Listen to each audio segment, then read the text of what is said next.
అబద్ధపు మాటలను అంగీకరించు నా జనులతో అబద్ధపు మాటలు చెప్పుచు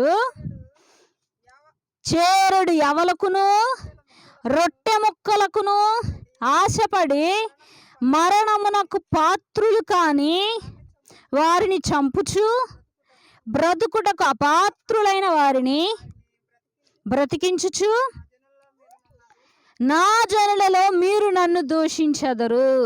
ఇక్కడ వాక్యం జాగ్రత్తగా గమనిస్తే దేవుడు మనమెంత అమాయకులమే చెప్తాడు. మనమెంత కనుక్కోలేనటువంటి స్థితిలో, అంటే ఎలాగా ఒకళ్ళు ఒక చెడు మార్గంలో వెళ్తే ఏమీ తెలుసుకోకుండా ఏమీ ఆలోచించకుండా దానిలోకి వెళ్ళిపోతారు నా జనాలు.